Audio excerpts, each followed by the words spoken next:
Hello everybody, my name is Hunter Hero, and welcome to my Labrynth deck profile. This is a deck that I have been on for, since release. It's one of my favorite pet decks of the format, and seeing a format where it's actually good has inspired me to update the list that I have on my channel that was posted a while back.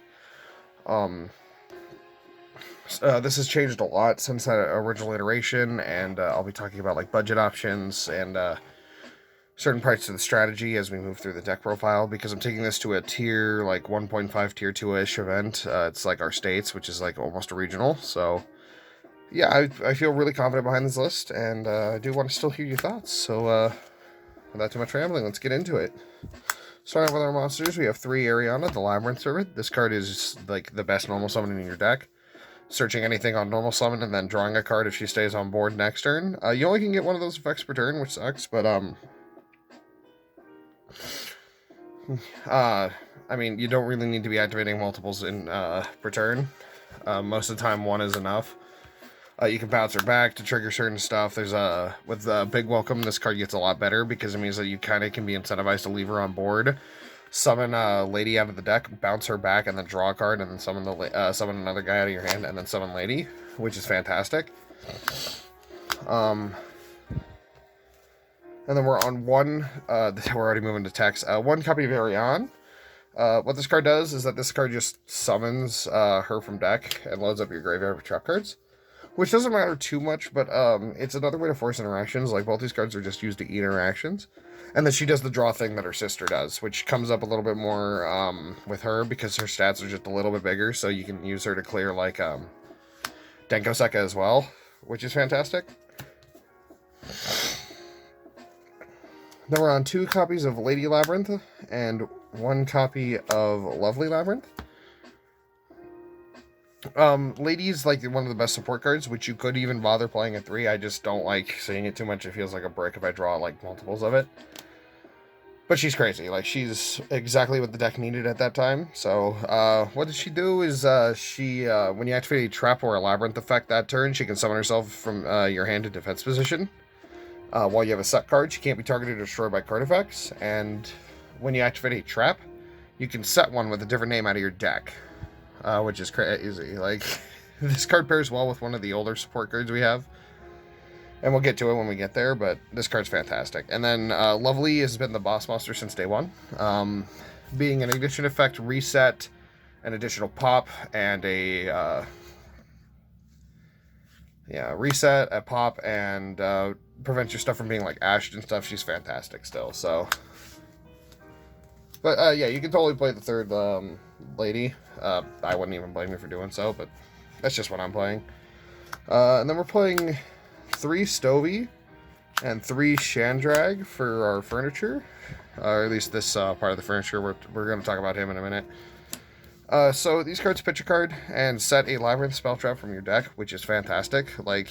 I don't think there's a better... this helps get your engine on, especially if you're going against, going second against, Cash. You can force them to have to try to remove your trap card early. Their recursion, they chain block stuff in the graveyard. When you remove something with a trap, they can grab themselves back. These cards read like custom cards, and they can be used as link material, assuming you don't need them to set more stuff, so they're great. Now, Kuklok is weird because this card was bad on release, and it has gotten so much better now. So, you can discard this card, only from the hand, rather than the other 2 that can activate from the board.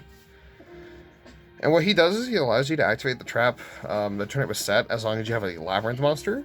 That is a once per turn, but you don't really care, because it leads to some, disgusting turn 1 setups, which we'll talk about when we talk about, sideboard and stuff. But yeah, no, this card's fantastic. And then it adds back when you pitch for Stove or Drag. So it's another free body. It's free recursion. So it's not bad. You only need 1 though. And then we're on 3 copies of Absolute King Backjack. I don't see this deck not playing this card. This card is crazy. It allows you to get a first turn interaction going second. Because if you pitch it with one of your furniture pieces, you can set a trap basically immediately, assuming you hit well. This card's like a diet form of duality. I mean, you can rig your top decks for your next turn anyway. Like, it's fantastic. Like, this card's crazy. You can even, like, dodge certain effects with it. It's so good. Moving on to our spell cards, we are on 3 copies of Pot of Extravagance. Your extract does not matter in this deck. I prefer to draw 2 over than, like, picking one particular card, because normally one card isn't enough, especially with how frequent evenly matched is. So having that extra card to kind of just help maintain a better board presence and other stuff like that is fantastic. The drawing drawback doesn't matter because we're not main decking anything that draws us cards. So we are still on 2 copies of Labrynth. Being an additional pop and Monster Reborn, it's fantastic. It eats a lot of back row hate for us. Being our field spell is fantastic. I kind of wish it did something on activation, but I mean, the card's already good enough. Now, this card can be a budgeted replacement, and I'll tell you what you can play it over it. It's just that I'm going to a bigger event, so I have them. We are main decking 2 copies of Triple Tactics Thrust. This card is crazy. Going first or going second, games 1 and 2, this card's fantastic. It searches. If you get hand trapped on, like, your Arion, you can just go grab the trap you were going to grab anyway. If you're going second, you can grab evenly matched. It's everything. Like, this card legitimately is everything, and I can't complain too much about it. But yeah, if you want budget alternatives, you can just play the other copies of evenly matched, or, like, Dinomicious isn't too bad. If you want to sculpt your extra deck a little bit, you can play Punishment. You don't need to play this card, but it's fantastic if you can. Moving on to our trap cards, which is the remainder of this deck. 3 copies of Welcome Labrynth, and 3 copies of Big Welcome Labrynth. I don't really think these cards need much introduction. These cards are the best cards in your deck. Welcome, resetting itself every time you remove a monster and summoning one out of the deck. Being able to Monster Reborn, bounce one of your guys, and then act as a compulse on your opponent's turn. These cards are crazy. It's like... this card actually leads to some of the best turn 1 setups, or going into turn 2 that you can use, because Arion can then draw you a free card and help push that advantage swing a little bit harder. That Compulse comes up all the time. It means that you don't need to play another, like, removal trap, because it itself is the removal trap. And the recursive nature of Welcome Labrynth means that it's always a threat. Which is why we're playing such a large monster count, is just so that way this continues to be a pop every single turn. Yeah, these cards are crazy. I wouldn't want to cut any of them. We are on 3 Ghastly Glitch. This thing dumps Backjack. You don't care if it even kills the thing you're targeting. This thing dumps Backjack. Nobody's going to Ash it, at least not anymore. Like, this thing just says dump Backjack, and that on its own is crazy enough. I mean, if you do kill something with it, it's a benefit, but... it just dumps Backjack. What more do you need? We are on 3 copies of Compulse. This card's crazy. Non-destruction removal is fantastic. Sure, it still targets, but it's non-destruction, which is really what matters more. And all these traps trigger and can search each other out of the deck using Lady, so you just need stuff that 1-for-1s. And then we're on to Tech Time.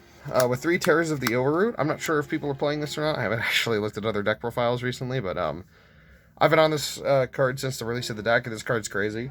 Being able to sub out any card on their board for a card in their graveyard, so like if Cash ashes you on your setup, so you can just set the Ash Blossom and replace their Unicorn with it.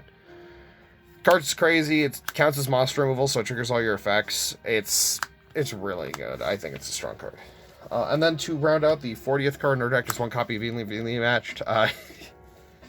This can still trigger all your effects, by the way. Like, if you still, like, have a bunch of stuff in your graveyard you can just use evenly to get them all back. And you're only main decking the 1 because you have Thrust. You could play more of this. This was originally a 42 card list, and I still liked it then. But I'm playing it at an even 40 just to increase that consistency as high as I can push it, so... that's it for the main deck. The extra deck does not matter because you're playing Extrav, but like some fringe corner cases come up where some of these cards do matter, so let's get into that. For your Link 1s, you're on 2 Link Rebo and 2 Relinquished Anima.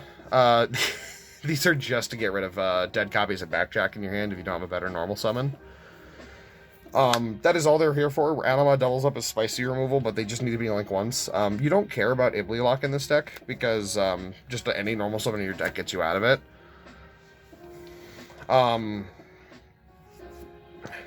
And, like, you can pop the stupid branded card, like, whatever the gimmick puppet is, you can just blow that thing up, get all your effects to trigger or whatever. Like, there are ways to remove stuff off your board that aren't just link ones, so... and you gotta double up on a lot of these, not only because you're playing Extravagance, but because so that way Cash just can't disable your only line to it, so... for the only link that, in my opinion, really matters all that much, 3 Muckraker. This card's crazy. You can push for lethal using this card by using, like, dead pieces of furniture to tag into one of your bigger fiends. The fiend lock never mattered. You're locking yourself in the extra all the time anyway, so this card's crazy. Its protection doesn't matter. It really doesn't, but, like, the rest of this card's effect just reads like a custom card, and so I would suggest you play 3, just so that way you have at least 1. For the other link 2s, we're on 2 copies of Nightmare Phoenix, and 2 Cerberus, just as, like, spot removal. They're fiends you can make in the extra deck. They maybe will draw you a card. You don't care. Like, most of this extra deck is just, like, fiend stuff you can make, except for the next 2 cards, and everything else is, like, a fiend or something you can just, like, link in a hurry. It's fine. We're on 2 BLS links. This is, like, the only non-fiend monster you're going to be making, if at all.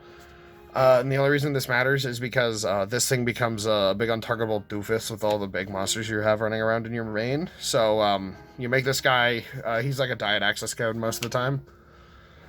So there's just having the big guy is just all that really matters. But he's not even, like, the main, like, card we can make. And that is our last 2 cards in our extra. 2 Underworld Goddess of the Close World. Anti-cheese white woman is anti-cheese white woman. What else can I say? Being able to suck up an opponent's monster using our dead copies of furniture is fantastic. It being a fiend means that we can always make it, which means that if there's something that we just can't beat over or, like, pop with our back row, we can just tag into this. It's not really hard to commit a bunch of resources to do that anyway. So this card's fantastic. And this Monster Reborn stop has actually come up a lot more than I thought it would. And as for every time I go into, like, these bigger events, I do cover my sideboard, just so I can kind of get thoughts and stuff. If this video goes up on time, yeah, I'll actually have time to tell me. So, for monsters, we're on 3 Radion. This is a fiend, which means that this leads to a very weird, almost fairy tale Luna like and Kaiju's interaction. So, if you have a Compulse and either one of your regular maids, you can like Kaiju your opponent, like get one of these guys, and then Compulse this back to your hand, and then summon it back to your board. So you now have a free, like, 2800 beater, and all you had to do is commit, like, a trap card, and your extra summon to it, which you weren't going to probably use anyway. And Kaiju's just really good this format, so... because we can't fully clear a board, we are on Book of Lunar rather than Book of Eclipse. We can afford a discard. We can't afford to try to clear an entire board because our deck just doesn't do that. So you play the one that punishes your hand more, but gives you the precise removal you need. A lot of people are playing like is it Lance or Duress? It's they're playing one of them, and which kind of conflicts with this, but I mean, forcing them to use interaction early rather than on, like, your trap cards is fantastic. This card's crazy. I side into it probably the most. You're siding on average, like, 6 cards in this deck. Then there's the Last Thrust and 2 Evenlies. These come as a package because they're basically just used to do the same thing. You side into these going second, plus, like, the Kaiju's or Lunar Eclipse, depending on which one you flex into more, or if you can side out the Thrust, just play the Evenlies and stuff. This deck can go wide with what you side. But again, these, like, Thrust doesn't need to be in here. If you're maining, like, the 3 Evenlies, this could be, like, Lightning Storm, stuff for other, like, matchups that you might be struggling with. Then for, like, going first in, like, games 3 and onward, 3 copies of Eradicator and 3 Judgment. You're scared of Evenly and Lightning Storm, so you play Solemn Johnson. that is why he's here. So we're going to talk about Eradicator and the weird stuff he does in this deck. Eradicator has two very weird instances of very good interaction in this deck when you're going first. So when you side into this card, if you don't draw it immediately, there are combos you can do to get to it immediately on the first turn, which gives you a very big advantage.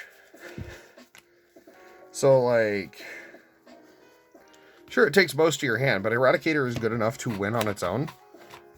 So all you need to do is open in combination of any normal summon, Welcome Labrynth, or a way to get to Kuklok. So, like, normally if you draw her and one of these two, you can get the rest of the way there. And if you draw her, it's and draw her, which happens quite a bit. So what you want to do is that you'd go normal summon, grab the piece you're missing, set the special her, use Welcome to summon Lady out of the deck, or Lovely. Trigger her effect to set the Eradicator, and then use her effect to reset the Welcome. So that way you went neutral, and sure, it takes much to your hand, but you can then just resolve Eradicator on your first turn. And then there's the tried and true combo of this, where you can just loop Eradicator forever. So the Monster Reborn effect happens on a new chain for Labrynth. So you tribute off with Eradicator, like her. Call like whatever you need, and then this thing resolves, summons her back, and then she can ignition set it again on your turn. So you just have Eradicator forever. The interaction's scummy. This card's disgusting, but being able to nuke all the copies of like Lightning Storm, or if you're more scared of Evenly because you're going against like Trap Tricks, this card's fantastic. Like, I think this sideboard has been like cultivated the hardest for this event. But yeah, no, this list has been a while in the making, and I'm very glad that you guys are watching. The interaction on my posts are a lot nicer. But yeah, so that's it for my Labrynth deck profile.